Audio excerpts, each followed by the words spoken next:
Right? That's how I'm turning up the volume thing. Yeah. Ready?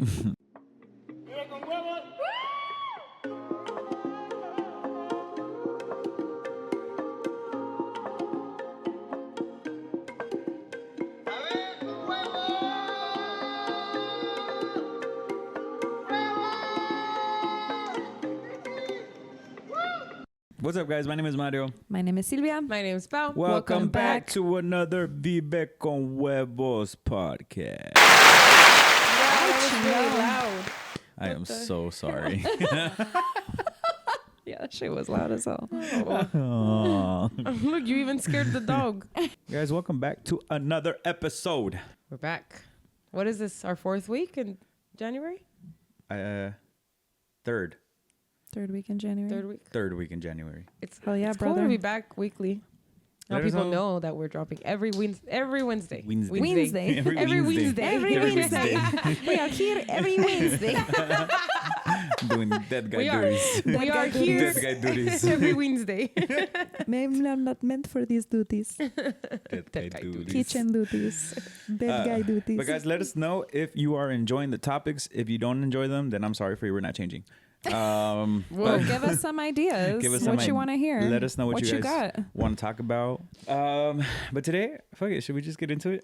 Because there's no better way of putting it. We're just gonna talk about embarrassing shit and fear. Fear. Which can mean embarrassment, right? Yeah. It could be. Embarrassment can be a product of think- fear. Yeah, embarrassment is a byproduct of Yes. fear. Fear of how Yeah. people see you. I really couldn't think of one specific example. I there's only so have many. one because I don't get embarrassed, but this was fucking embarrassing.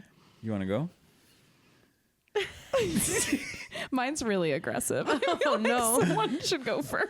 Mine's very just wholesome. Okay, good. Okay. You go first. Okay. Ease them in. I know I've put myself in a lot of embarrassing situations. Okay. Um, But define embarrassing for you. Okay, That's a so good place to there's start. two type of embarrassments, right? So this is where I was having issues with, because there's an embarrassment also, obviously, because I party a lot, of la cruda moral. Okay. Right? So Like the, your anxiety. fuck, what did I do when I was drunk? What did I say? Who did I say it to? Yeah. You know, that type of embarrassment. But I think that's a lot different than the embarrassment that I'm thinking of. Yeah. The embarrassment that I'm that comes to mind when I'm thinking about this example in fear is when I'm I'm just gonna say, when I was in middle school, we used to have these presentations that we would have to do in front of the whole class, and you would have to present something about a certain time frame, like in whatever, like it had to be a history project. Okay.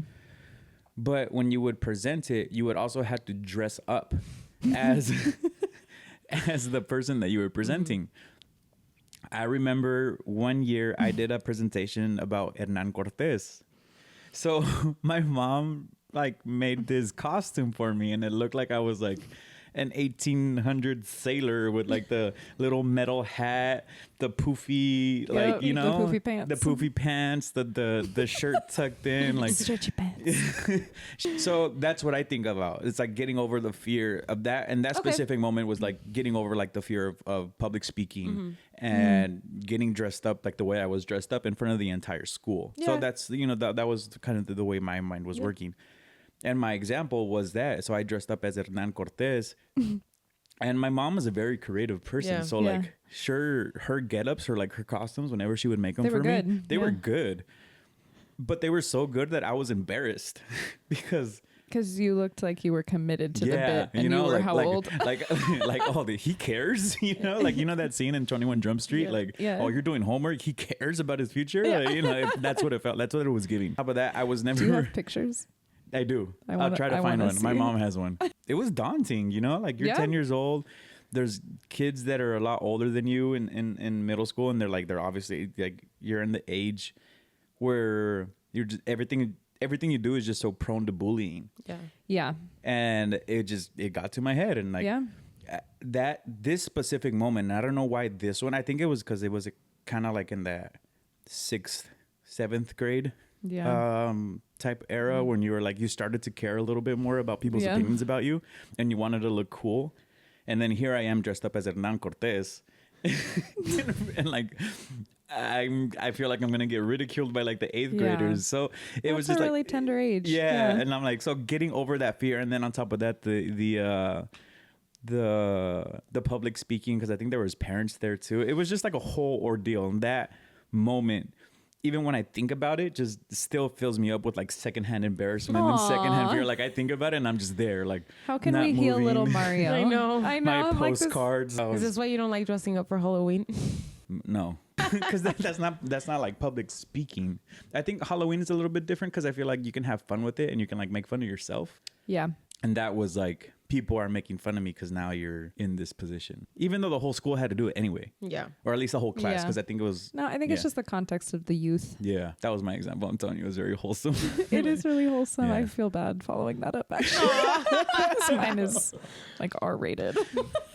I told you. We could have ended with mine. Okay, well, Sucks to suck. Yeah. So if there are children listening, this is not for the children. I have Oh gosh. I every once in a while like to indulge in watching some X-rated things when it's time to have a moment with myself. What? I have let's start off romanticizing this a little bit so I just don't seem like a sucia. Okay. So I have this ritual whenever I'm going to have these moments with myself where I pour myself a glass of mezcal with sparkling water, a little bit of lime, tajin on the rim. I'll draw a bath and I have a specific playlist and I smoke a joint and I have my glass and I, after my bath, when I'm all like just feeling good, then I go into my bedroom and it all happens in there. The duties. Yeah, exactly. And I'll sometimes, depending on my mood, I'll pull up some Pornhub or whatever. I did this and then I had to run some errands that day. So I started my day this way. I was like, Saturday, what better way to start my morning on a good foot? So I did this. And then after I was like packing my bag and leaving, I get in the car and I always plug my phone into the car for the Bluetooth. Oh God. But somebody called me. So my first thing in the car was a phone call. So I'm driving to Target, having this conversation with my friend, and I'm like, okay, I just parked at Target. I'm just going to go run in, come out. I'll talk to you later, whatever. Hang up the phone call. And then the sound of what I was listening to comes on. No. And my windows were all the way down. No. And there was a family in the car right next to me that I parked in, loading up the family. And it's Full blast. it's just going. And you have that moment of like you don't, you could just turn it down or just press the button. I couldn't remember how anything functioned in that moment because I panicked. Yeah. And you're just like, oh, fuck. Like, do I grab the phone? Do I turn the dial? And the mom looks over at me and is just like, this fucking bitch. And I was like, I'm so sorry. And like, I couldn't figure out how to turn the windows up, turn the volume down. Like, I froze and I was panicking and couldn't figure out what to do first. So finally she like shuts the door to the van. They drive away. Meanwhile, I'm finally rolling the windows. So this is how this I works. was fucking mortified. That is the only embarrassing moment I've ever had in my entire life, but it was awful. Like, it was so bad. That is bad. That was like enough for 20 embarrassing moments in your life. Like, I what agree. the fuck? So At least you didn't know them. thank goodness. Yeah. True. Oh my God, imagine if it was like my neighbor coming home and I have to see her every day with her kids. Would I really hear? Yeah. Would I really hear? I remember Yeah. like people used to send you like sounds and Yeah. you would like Yes. open the video or Oh my whatever in God, like I middle of forgot class. about that. Yeah. Me and Diego would send each other the sexo anal one. Oh my God, that one. So we use WhatsApp a lot. Yeah. So, and I love voice notes. So we would send each other voice notes consistently. But occasionally there would be that one where like it started off like really slow like this. So you would purposely have to put the volume all the way up, right? So it'd be like, and you would understand it. And next thing you know, it would be like, sexo anal, sexo anal, woo, sexo anal. Well, I think that's I hope nobody heard this in their car. Yo, that's what happened because the phone call was quiet. So my Yeah. volume was also all the way up. Yeah. And so by the time it went, it was like, shit. Fuck. Yeah. Like the turtle. Mortifying. Fucking. Oh, God. Anyway, Yeah. anything from you over there? I really have been trying to think of an embarrassing moment. What does it feel like to be God's favorite? Yeah, literally. And aside from the perfect fact that I don't like, I Didn't have don't easily embarrassing get moments. embarrassed. Yeah, well, so I just like don't easily get embarrassed. It's kind of Yeah. like, okay, and what? You know, like Yeah, we move ya on que. from it. Like, ya pasó. So I can't even think of a time that I was maybe like like, oh Even shit. remotely. Yeah. I'm sure something has happened, and there has been, but I may have also just like completely blocked it. 'Cause, like I don't. Yeah. Nobody likes being embarrassed, you know, but No, there are of some course people not. that can kind of like deal Block with out it. certain things in their childhood. But I just can't think of a time where, like, it just made such an impression on me that I would continue like remembering. I don't know. Maybe my embarrassing moment is still to come. Hopefully Oh, not. yeah. But I am very grateful for the fact that Safari now has a private page because that didn't exist back then. Otherwise, this wouldn't have been an issue. What is I am embarrassing who is I am. falling as an adult is embarrassing. It's and it's funny because he's fat. Don't let the beard fool you. He's a child. It's funny because he's fat.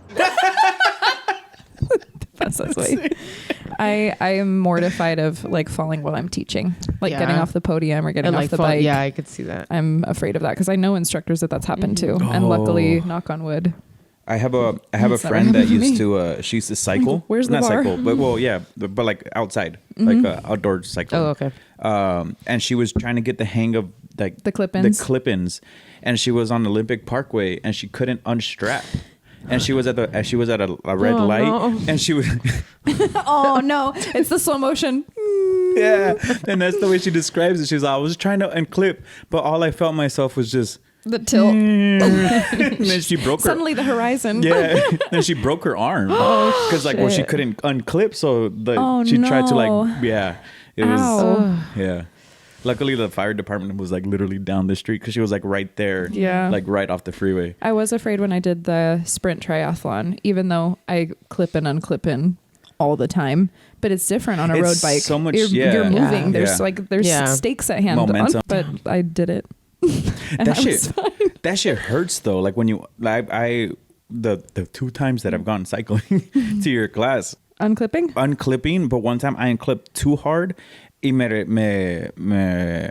Te pegaste? me pegué con with the The- pedal, and that shit scraped the back of my calf. Oh, my knees and like my inner thighs have all kinds of bruises from accidentally hitting the knob, from dismounting the bike. Yeah. Like I always have some kind of bruise right here from just teaching because you're so in it and you're just going. And then afterward, I'm like, why does it hurt? And then you just have a big ass bruise because I like knocked the knob or some shit. Today, Bao hit herself. You like hit your toe, no?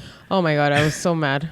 Because well, obviously, like when we record, Mario resets up the room, and normally he has a chair at his desk right here. And it was in the room, but it was like in the middle of the room, and I was making the bed. And so I moved the chair, but it's one of those chairs that has like the four, kind of like the tripod stand, Yeah. but it has like the 4 legs. And when I put it down, I put one of the legs landed right on my toes, and it was like the 2 middle ones. There's nothing worse than a toe. Yeah. Getting and hurt. oh bumped. my God, it hurt so bad. Like at first I was like, okay, it wasn't that bad. And I was like, no, it fucking hurts. And I was like No, really this is trying to bad. contain it. It I was fucking hurt downstairs so y bad. escuché el putazo, and I was like, "Babe, are you okay?" Yes. Okay, Do you need tampoco, I was like, anything? yeah. No. It's okay. It just really hurt. Well, yeah. Yeah. Those Yeah. poor little piggies. I know. It hurt so bad. But we're okay. We didn't break a toe or anything. Good. But I guess so fear. I mean, but it does and then these are more wholesome experiences that we've had. But Yes, very wholesome in my case. it does. It does. It's very tender and beautiful. It's okay. Sometimes those kids knew what you were listening to. I don't think so. Oh, were they that They young? were little, dude. I feel fuck. like the mom, like if she saw you freaking out, she should like you kind of like bitch, I didn't do you it on obviously purpose. yeah, Like, exactly. fuck, I didn't go roll it down and like blast that Yeah. shit. Like, Yeah. I'm sorry if you're out there. I didn't mean to traumatize your children. It was not my intention. Mamá, ¿qué estás escuchando la señorita? ¿Qué es eso? They just ¿A qué estaban jugando? if they're anything like Mario I would really probably would heard have just mimicked the noises all day. Yep, literally.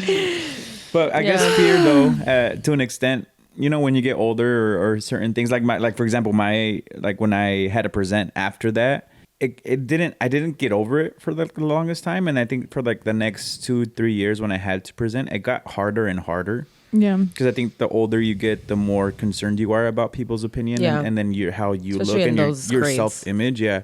And that kind of like... And you're more self-aware. Yeah. Yeah. And that kind of trickles down into like your adult life and how like fear limits you from doing certain things, you know, or whether if it's starting a new business or asking for that raise or just asking for anything or advocating for yourself in any certain way. You want to feel a little bit better? Kind of.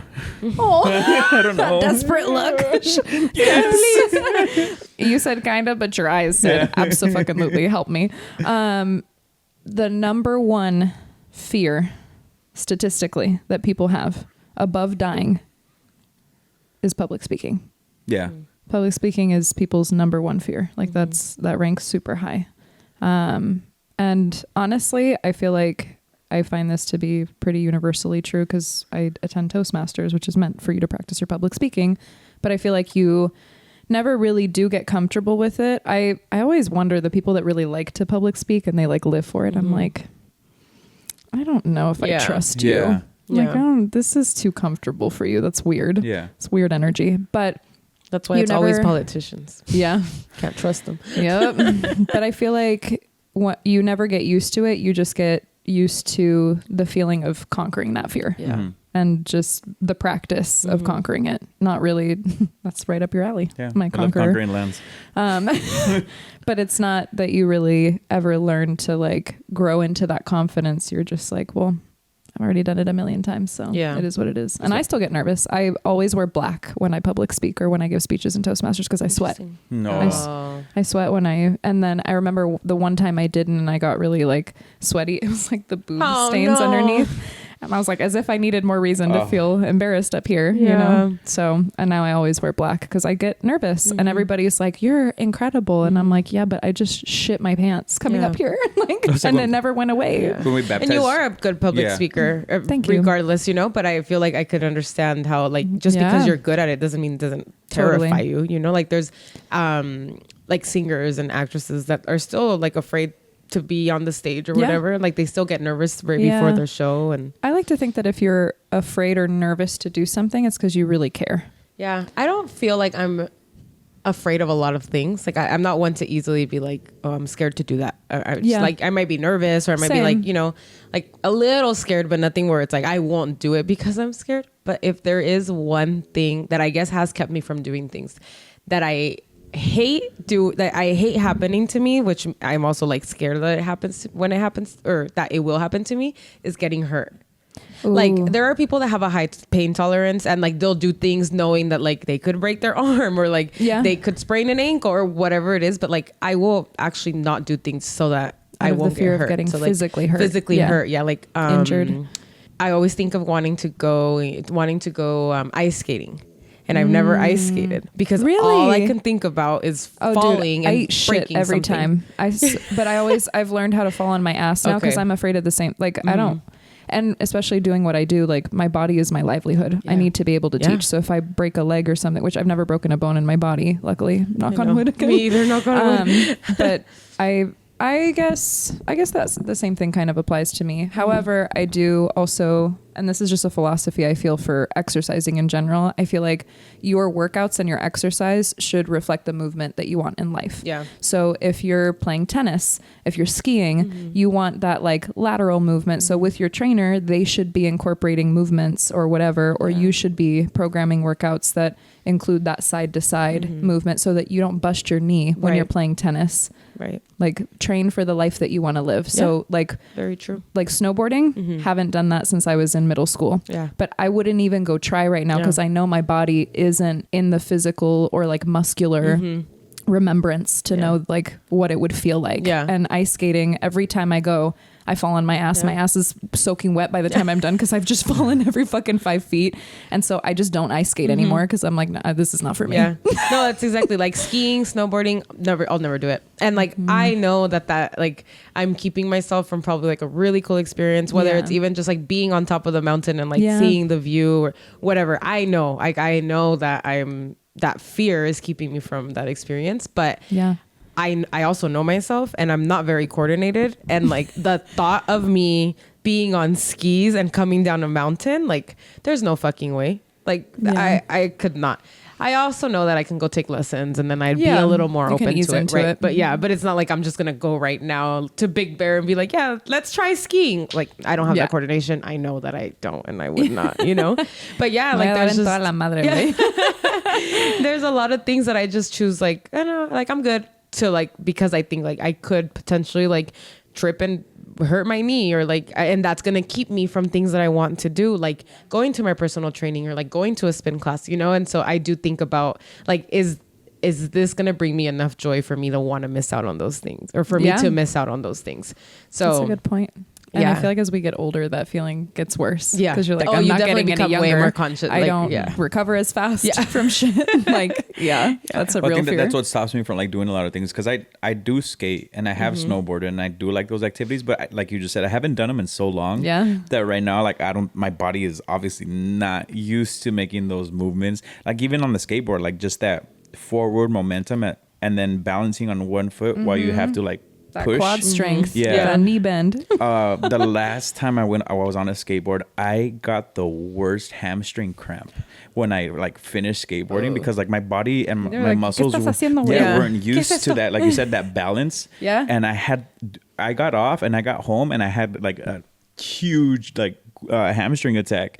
I got like un calambre. And I was like, oh my God, that hurt. But then I think about it as like, I do want to go snowboarding. But then at the same time too, it's kind of like that, verga, me voy a dar una madre. And like it's been 15 years since you last or whatever, you know? Yo me creo bien vergas and I'm like, hell yeah, I can still do it. Like my body will remember, but... It's that toxic masculinity trait.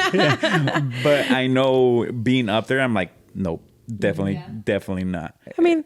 And I feel like, I don't know, there's people that can get over that a lot quicker. Like just kind of like, oh, whatever, let's just do it. And like, because it'll be worth it or like the ROI will be worth it. I always think about that so much now.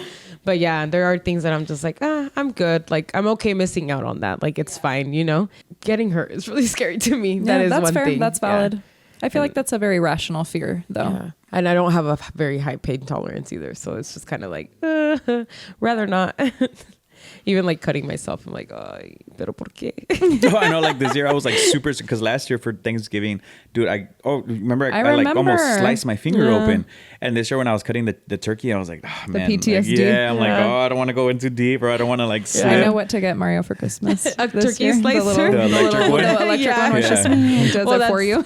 The reason we don't own one of those immersion blenders because I've never told you this story. No. So I don't know. I was probably like 17 years old. I think I was still in high school. Oh my God. Danny came over. We made cookies, but Danny had to leave. Like we made some cookies, and I was gonna keep making cookies, and Danny had to leave. And I was making those like the wedding cookies, and it's just a shit ton of butter that you have to like blend together, right? Or like mix together. And I had one of those immersion blenders, and I was using that. And when I took it out, like all the butter was in the little dome. And because I'm 17 and don't have like the logical wherewithal, you know, like I'm not thinking logically. I take out the immersion blender and I scoop the butter out. But as I'm scooping the butter out, I press the button. And so my reaction was like, oh shit. And I dropped it and like obviously grabbed my finger, and you can still tell like my cuticle never grew back normal. Like I have like a little scar. Oh my God. And I remember just like, oh fuck. And like I grabbed my like a napkin in my finger, and I was just kind of like, I can't look at it. And I was like freaking out. And it was just my mom home, and she was like, what, like what's wrong? I was like, no, I can't. Like she's like, show me. I was like, no, I can't. And like I could still feel like the pain from that day, like of like I cannot look at my finger, because I genuinely thought I had like sliced my finger off, because I mean those things are sharp and they go really fast. And so I was like, no. And so finally, like, she got me to take the napkin off, and it wouldn't stop bleeding, because like your fingers never stop bleeding. So I had to go to like the ER, and like luckily I didn't need stitches, but I did like almost hit the bone. Like I was like a hairline away from the bone. And so it's funny because they like gave me a little cast and stuff, and I couldn't wash my hair, so I would go get a hair, like I would go to a salon for them to wash my hair. The best week of my life. But yeah, and so like I to this day I'm kind of like, obviously I can do things to avoid cutting myself with the immersion blender, you know, but they do give me a little PTSD. I'm like, I'll just use a blender and put the tapadera on it. Damn. But, yeah, that reminded me like when we had Vitality Bowls, when I sliced my hand open with the apple cutter. Oh yeah, that was bad. That was horrible. Was it the apple or the strawberry one? No, it was the apple, because I remember I pushed down the blade. Yeah, so. Oh my God. We had just started dating, and I went to pick you up. Shit always gives me the heebie-jeebies. Yeah, so we were. It was a slow day, so I had to send somebody home. So I was like helping out making the acai bowls, and this particular bowl had apples in it. Sliced apples, but we had this little convenient little contraption that would slice the apples. I know which one you're talking about. Yeah, and you would like push down, and it like pops the core out, and then like it slices it, right? I don't know, it was fine, it was working perfectly, and then that specific apple, I don't know, it like broke it somehow, and the blade, I think it was this hand, because you can kind of see the cicatrice. So when I pushed it down, the blade popped out, and you can like the blade just went in. And at first I was like, no, it's fine. And I like bandaged myself up, but it just kept bleeding. And I was like, fuck. And then like I finally got the courage to like take off the bandage. It's a whole ass hole. Like, yeah. Like you could see inside. Yeah. Like you could like you could go like this and you'd see it. Yeah. And I kept doing that. No. then I got too comfortable with it, and I kept on going like this. No. It was like a little pocket, like a little coin pocket. Sylvia's next. This is her fear. Yeah. We've unlocked her fear. So yeah, so then Paul took me to the ER. Urgent care. To urgent care. They sewed me back up, and like it was a whole ordeal. But yeah, that was crazy. You could still kind of see it. Damn. What is the scariest thing you guys have ever done? Or like something that like you faced your fear, or something that like in the moment you were like, holy shit, I just did that. That was scary. Every day. Every day I live my life. Waking up every day and leaving my house. just going to work, man. Seriously. I feel like I was always pretty brave or like down for anything, but one of my core memories is when I was learning to fly.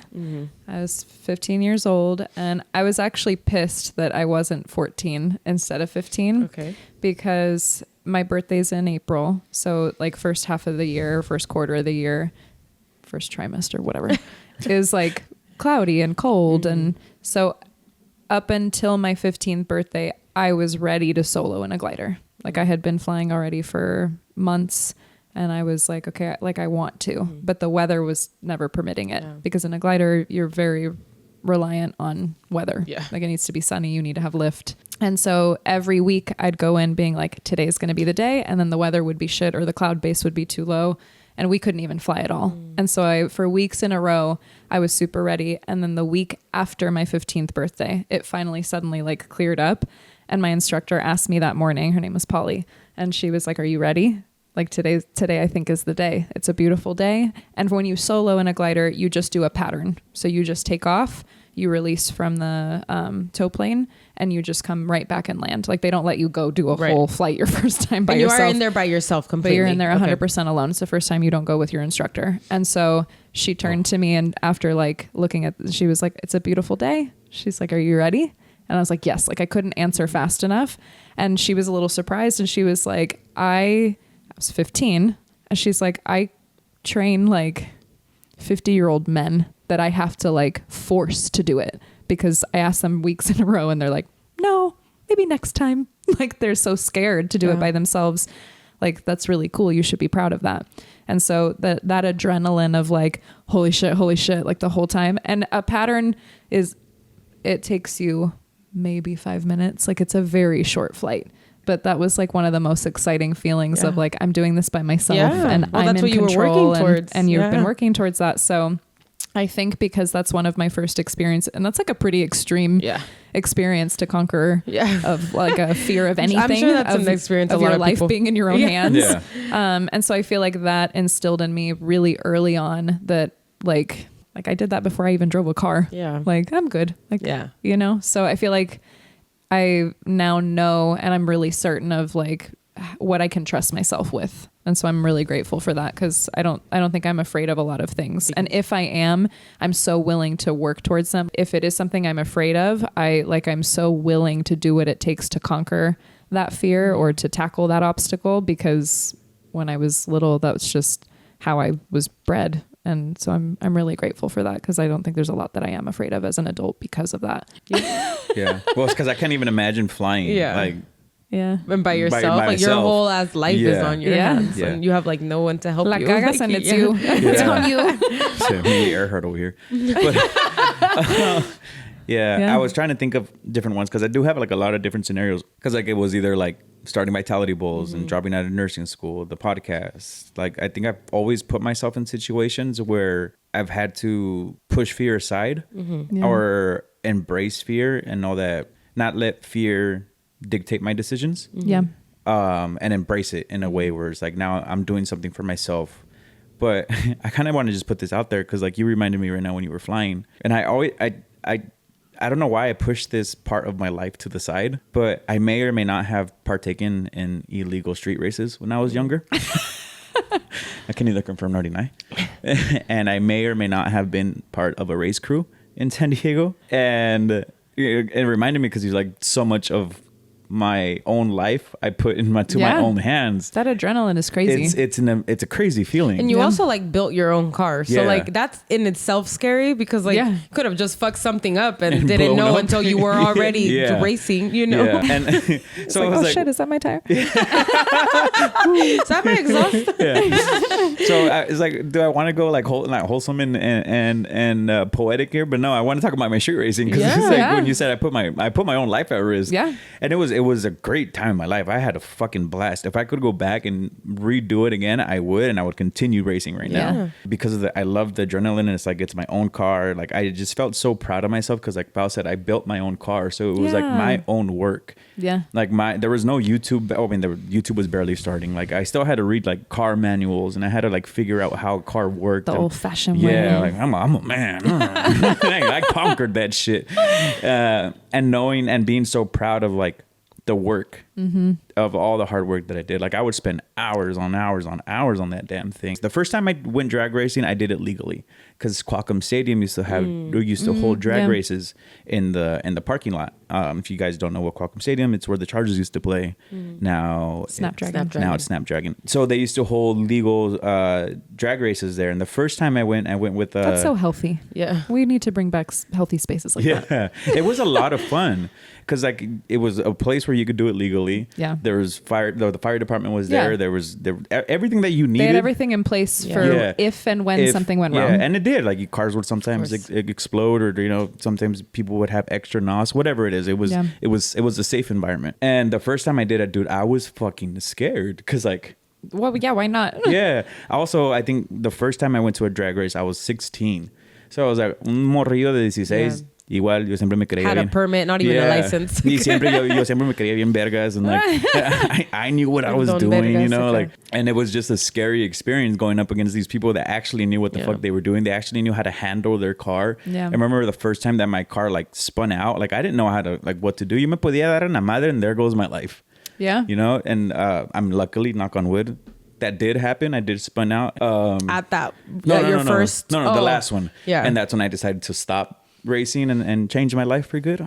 But I had to conquer that fear, because that's something I wanted to do, and I continue to do it. And it was that practice, up until the point where it was like I was very comfortable street racing. I probably shouldn't have been doing half of the things that I was doing in the car, like texting and driving while I was racing. Like, but I was, and like I got to the point. What? This sounds so horrible. I got to the point where I actually felt like I was a professional street driver.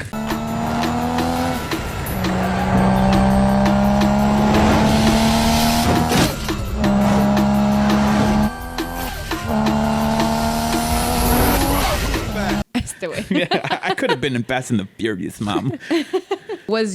Did you stop after that big accident because you were afraid?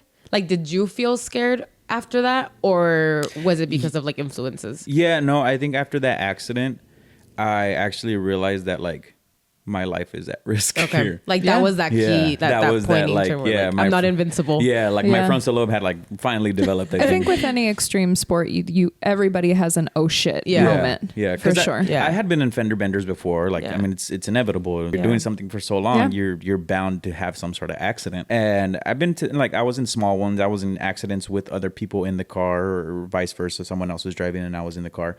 But that specific moment, I had spun out. I was by myself. No one in like my race crew was with me, so like there was no one around me that could have helped me if things would have gone south. Like, aquí me hubiera quedado, güey. So like the guy that I was racing, like he fucking took off, and like, you know, and if something would have happened to me, like who would have called my parents? Who would have called 911? Yeah, we were on the freeway that's close to here, and it's like that's an isolated freeway. Who did call 911? Someone saw. Oh, yeah. Is that why you always stop when like something happens? Yeah, because you just never know. And I mean, what the fuck would happen in that? And in that moment, I was like, oh shit, I need to be taking better care of myself. I had an oh shit moment when I was flying. So I learned off of a tow plane, which basically just means I'm in a glider. There's a tow plane. There's a string that connects you. It's a rope, not just a string. And you fly up with the tow plane. And whenever you're ready, you have the right altitude, whatever, like you find some good lift, you have a pull that actually detaches, and then the tow plane can fly away with the cord, and then they go tow someone else, but you're on your own now and you're up there. When you learn how to fly off of a tow plane, I mean, you could also get stuck and not be able to release, and you have to practice landing with the tow plane, which is really scary because you're different aircrafts. And so there's so much you have to know when you're in a glider, and also depending on how you're taking off. So I was training on how to tow off of a winch, which essentially is something that sits on one side of the runway. And think of a kite. When you take off with a kite, it launches and the air catches it. So it's like that, where the winch reels in the cable and you're just a kite basically coming off of it. And once you're at the top and the winch has no more give and it's starting to pull down instead of pull you up, that's when you release. And so I was training to do this, and there's different emergency protocols that you learn and you just have to have in the back of your head. So if something happens and the rope breaks, if I'm anywhere from like 100 to 300, maybe even 500 feet, I don't have space with the way my wingspan is, how fast I need to be going to land, to turn around and land on the runway. That means I got to just go forward, and I'm landing wherever the fuck I can that's safe in front of me. If you have 500 feet or more, you typically have enough space to turn around and land safely. Once you're 1,000 feet or up, you can make a full pattern and you can just come back and land like a normal plane. Or if you get lucky, you can keep flying.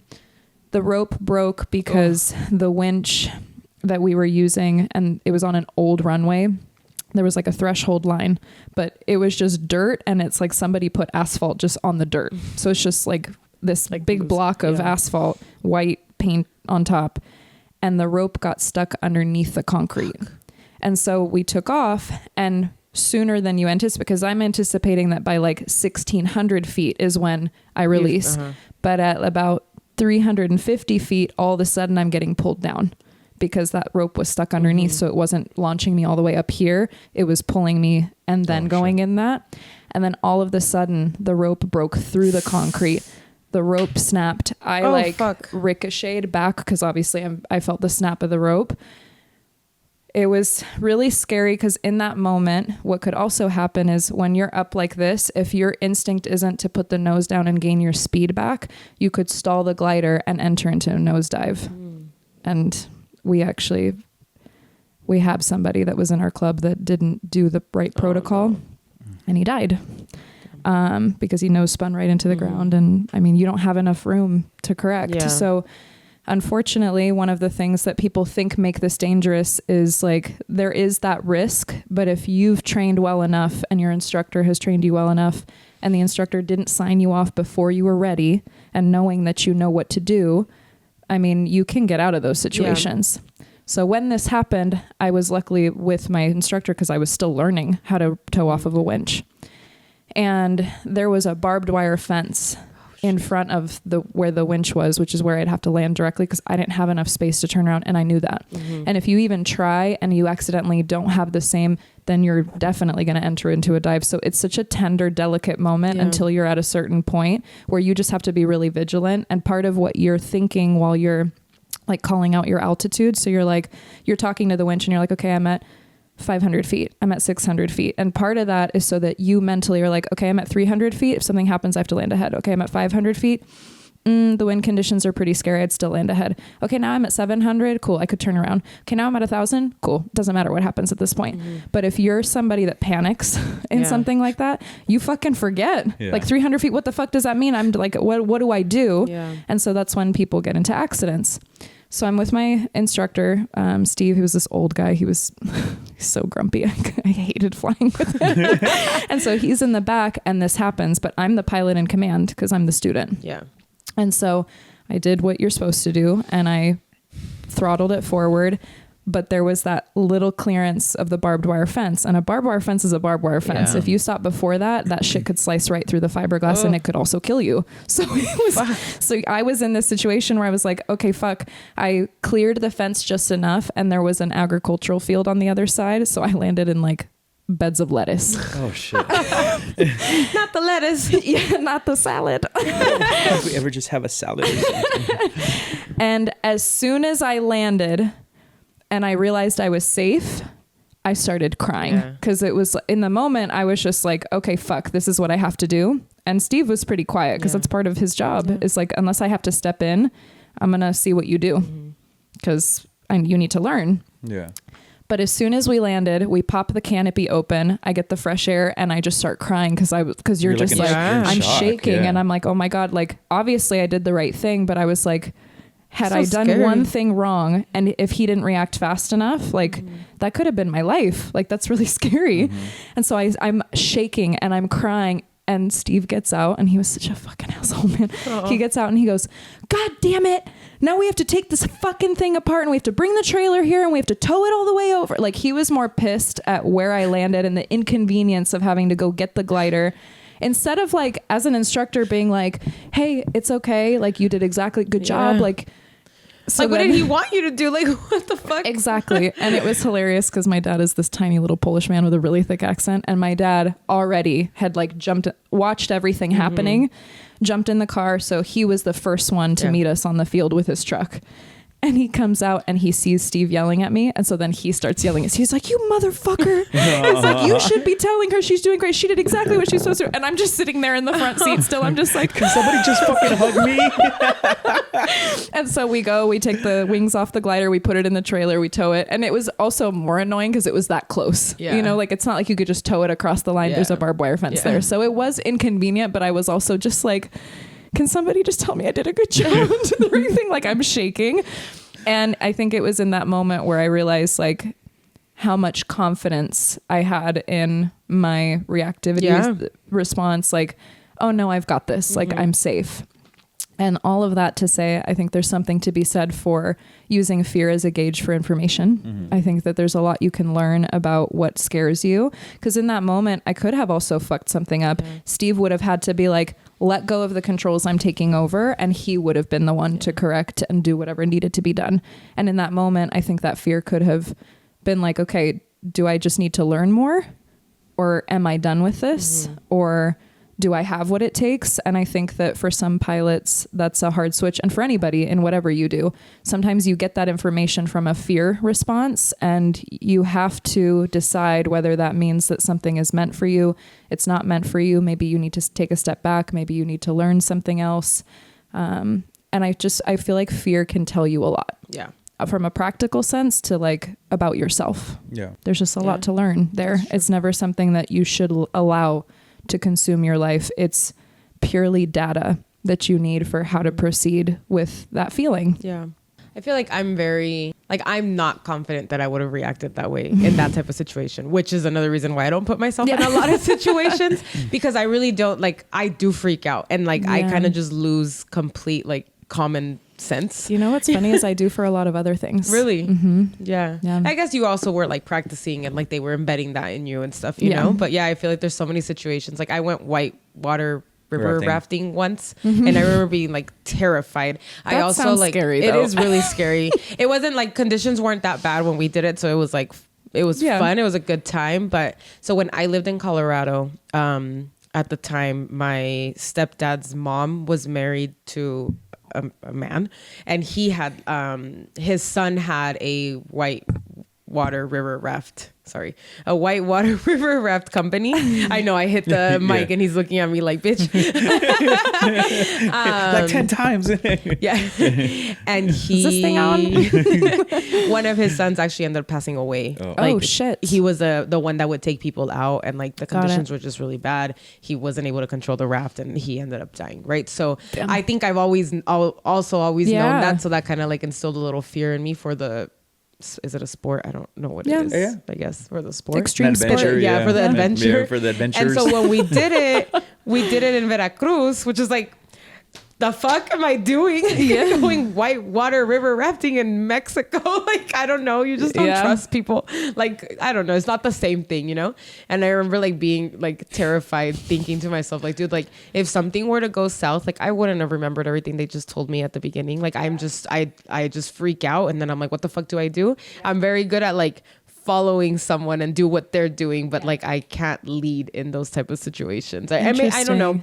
I've never been put in a really extreme situation like that, so maybe being in the situation. But I think about it all the time on airplanes. Like when we always sit in emergency because it's extra leg room. leg, yeah. But I'm like, what the fuck? Like I have to like it's When me. they're like, are you willing? And Yeah. you're like, uh-huh. And I'm like, he's willing. But nothing's going to happen, right? Yeah, and I'm like, I'm sure in the moment I'd be like, okay, like we just have to figure this out. Like let's do it.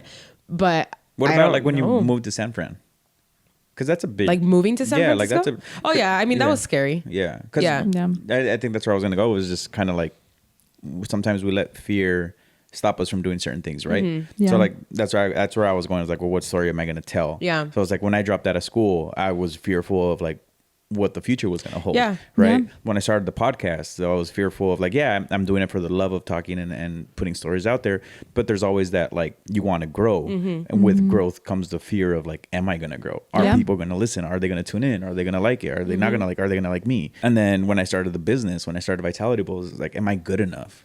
Is this business going to fail? Am I going to do good? And if I grow, am I going to be capable of handling so much more responsibility in other people's livelihoods? Yeah. Because now you're creating jobs. Yeah. And now not only is your job making this business successful, it's now I got to make it successful because other people depend on this.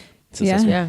Yeah. No, yeah. I mean, yeah, moving to San Francisco was really scary because I didn't know what to expect. And I mean, yes, I moved with my best friend, but I was moving alone in a sense, you know? And so it was like scary to be out there alone. And I was like, to me, it was like my grandpa was already getting sick. And so it was like scary to be away from home, like not knowing what was going to happen. Like it was definitely like a fear.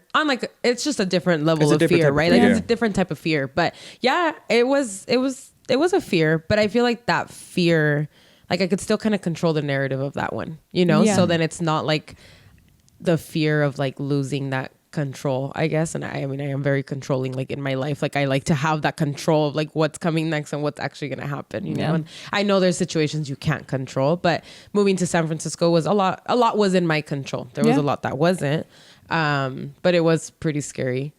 But skydiving was scary. I haven't done that yet. I'm dying to. It's great. Like, Yeah. I mean, I finished it and I was like, I'd do that again. Yeah. But for sure, like the morning was scary, just like leading up to the moment. Yeah.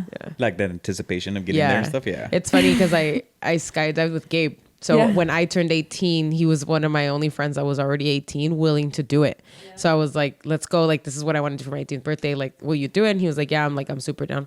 And like all week I was like ecstatic and I was like looking forward to it and like super excited. And he was like, don't talk to me about it. Like fucking nervous, right? Like, I don't want to talk about it. Like, I don't want to think about it.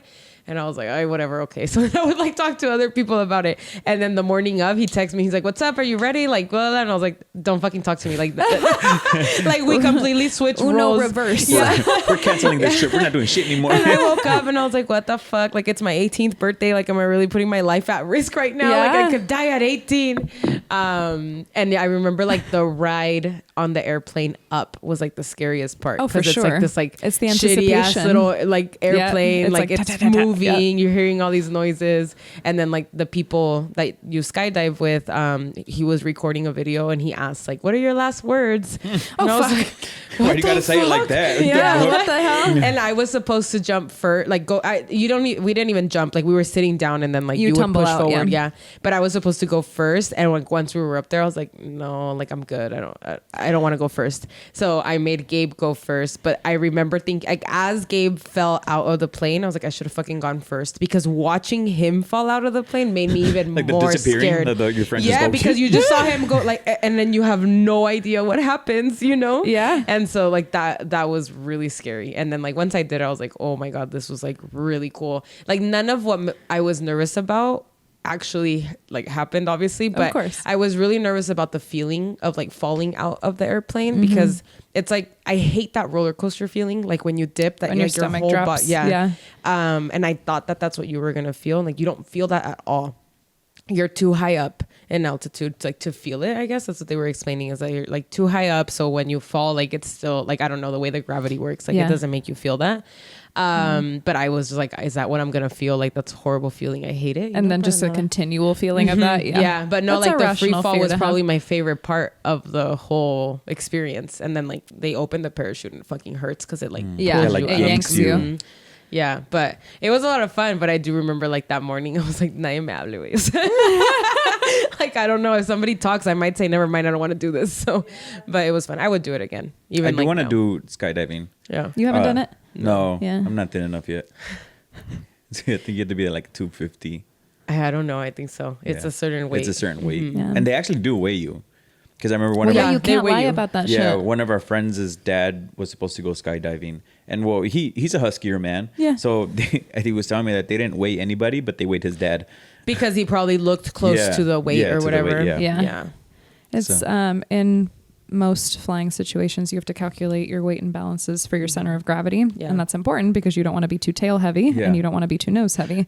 And so I think as a woman, I got over the vanity really early on of like what my weight is, Yeah. which This could is have my been a healthy safety. thing. Yeah. Maybe this is like a life hack for women. You'll never worry about your weight if you have to do it for scientific reasons. But I was always really skinny growing up. And so I actually had to put lead plates under my seats because Oh. I Oh, didn't wow. weigh enough. And we had like lead ballast bars that What you an would ego like, boost. I know, and until I gained weight. And then I was like, well, I can't lie because that's literally my life. Yeah. Yeah. And so, yeah, maybe have something in your life where you have to weigh yourself on purpose and then the scale won't matter as much. And then the fear of knowing The what fear you of weigh that, will go yeah. away. Seriously. That's funny. Was base diving. Is it base diving or base jumping? Base jumping. Base jumping. I Which always one's that get one? those. La gente que they look like the flying squirrels. Oh, yeah. Where you're just flying Yeah. off of inanimate objects. But it always pops up on my TikTok. But it looks so cool, but that shit scares the fuck out of That me. Yeah, one that's does scare me scary. a little bit. Because you're so kind of like, I think it's even more dependent on the weather Yeah. than like. Yeah. Yeah. I killed a spider last week. That was scary. I'm actually really proud of you. I had no choice. It was going to get away. Couldn't let it get away. But I am very afraid of spiders, for those that don't know. I like freak out. Like I start to cry. Do like, you it's bad. really? Yeah. Yeah. Like I never realized how bad it was until one day there was a spider in my room and nobody would help me kill it. And they were all just like standing there watching me. And I was like, can somebody please help me? And they all thought I was being ridiculous because I didn't want to kill the spider. And then I like started panicking and like I just couldn't. Like I really couldn't. And my mom felt like really bad. And I think she ended, I don't know if she did, or I don't remember who killed the spider, but somebody ended up killing it. And my mom was like, oh my God, like I didn't realize how bad your fear is. It's like, no, like I get like, it gives me a lot of anxiety. That's I don't know. crazy. I know it's just a fucking spider and it's more scared of me than I am scared of it. But like, Yeah. it's just, I don't know. Yeah. Fear is an interesting thing. It is an interesting thing. It shows up in a lot of places too. Like, Yeah. I feel like there's a lot of, like, there's obviously a lot that we missed about fear, but I feel like it shows up on the daily for sure. Yeah. Yeah. Without And you now these really examples realizing. are like they're livable. Like they're real life examples. Real life examples. You know, I mean, not everybody's gonna start a business. Not everybody's gonna start a podcast. Not everyone's gonna paraglide or glide. Fucking jump out of planes or whatever. But I guess it's just over the overall consensus is just don't let fear consume you, but use it more as a like propeller to do the things that you want to do, because the fear is always going to be there, and it's just going to get bigger the more things that you do. Entre más te avientas a las cosas, entre más atrevido eres, the worse the fear, the bigger the fear it's going to be, right? So like I left school, that fear was one thing. Then I started a business, that fear grew into something else. We started a podcast, that fear grew even more, because now it's like, at least with this example, it's like the fear of failing publicly, the fear of people not liking me, the fear of putting myself out there publicly, you know. So I guess the overall consensus is like, use it as a propeller, use it as fuel to like do the things that you want to do and not let it stop you. Of course, if your life is, if you're putting your life on the line, then be a little bit more conscious, you know. Don't listen to me now, you know. Like I guess evaluate the situation that you're gonna be in. But as far as like taking a risk or wanting to start whatever it is that you want to start, like use that as the propeller to give you the energy to continue on. And I would say that if not 100%, like 99.999% of the time, like facing that fear or going for that, even though it's scary, is worth it, you know. And it ends up being worth it, and ends up being the growth and the lesson, no matter what the outcome ends up being. Like you did it, so what are you scared of? You can't be scared of it anymore. You did it, so then like you just said, you move on to the next fear. It's such a powerful thing to break those cycles, and to leave that fear behind. But yeah, I think it's so important to pinpoint, what are you afraid of? Why is it that you're afraid of this thing? Is it a tangible thing? Do you need to take maybe more actionable steps rather than just being like, okay, well, like it's not for me. Or, oh, I guess I won't do it. Because I think we get so landlocked with the fear of what people think, the fear of what the outcome might be of what we're missing out on. And we talked about this on the last episode, where I think you have to weigh the fear. Like, would you rather feel that regret or try to conquer that fear? Like there's discomfort no matter what. So I feel like when you're able to tackle something tangible, especially if you can take logical steps towards doing something like that, there's so much more power that you gain in your development, in yourself, when you're like, okay, I did it. I killed the spider. I can do it if I'm alone. And I think it's something that my dad has always instilled in me. I know I'm always shitting on my family on here, but I honestly really do love my family and my dad. I'm just always picking on them, you know. But it's one thing that my dad has always told me, and ever since I was younger. And I think that's something that really drove me, specifically in football, was like, siempre me decía, si esta persona puede, yo por qué no? You know? And if he would always tell me in football, I was like, if that guy is good, why can't you be good? And as in a way motivating me, right? You know? And I think it's true. And it's something that I've always carried on in my life, you know? It's like, if someone else dropped out of high school, I didn't drop out of high school, I dropped out of college, kids. If someone else dropped out of college and was successful, why can't I? If someone else started a business and failed and was able to reintroduce themselves in a different way, in a different formula, and be successful in whatever else they did, why can't I? You know, and that's something I think that I've continued to like have in my life, and that continuous kind of reminder of how that's how I conquered fear. I guess that's what I'm trying to say. Conquered lands. Yeah, that's how I conquered that shit. It's just like, si alguien más lo pudo hacer, yo por qué no? And that's true. It is. To like, and on a little lighter note, when I was little, I used to be really scared of roller coasters, and I would always look around to see if there was smaller kids, and like think to myself, like, if that kid is getting on and like I'm crying and he's not or she's not, like, if they're doing it, like I can do it. And that was always my motivation. And I remember till this day, like Soak City, the really big slide would scare the shit out of me when I was little. And I remember my dad being like, let's go. Because I would like on the verge of tears, like did not want to do it, but like would not back down. And I remember my dad being like, we can walk back. And I just remember thinking to myself, like, I'm not doing the walk of shame, because I would always, like I would watch kids walk away, and I was like, that can't be me. And then I'd see like little kids like so excited and like ready to go on. And like, that was like, I'm still to this day like afraid to get on a roller coaster, but when I'm done with the roller coaster, I'm like, that was the best fucking 20 seconds of my life. You know? So like, funny. But I think that once you realize that so much of the fear is the I don't know, like leaving nursing. I don't know what else I'm going to do. I don't know if this is the right choice. Leaving a relationship, what, like maybe you're afraid of that company of yourself. Yeah. Maybe you don't know if you're going to find that love again, if it will change the way you love. But I think so much of that unknown is also such a possibility. So again, taking that intel of what is it that I'm afraid of? What's the worst that could happen? And thinking about all the shit you've been through already and knowing that if you can get through all of that, you can brave a little uncertainty in your life for not knowing what comes next. Because how many times have you been through that and you've been okay up until now? Yeah. And that's literally all it is. Yeah. Well, I think it's just the way that you talk to yourself, because right now both of you guys as examples, it reminded me of something, and I totally blocked this out of my mind because it's my ex girlfriend, the one that cheated on me, and we went to Six Flags together, and I if you guys don't know, I'm scared of heights, but I'm scared of heights in like a high-rise building. Like if I'm on the 35th floor of a high-rise building, I cannot look over the window. Really? I know. My best friend Brianna is afraid of heights. Yeah. Her butt starts to shake. It's the weirdest response. Sorry, Bri. Like a corgi. No, my legs get like watery, like como que me So your entra un butt shakes nervio. too. Like If I had one, yeah, my hamstrings shake. Okay.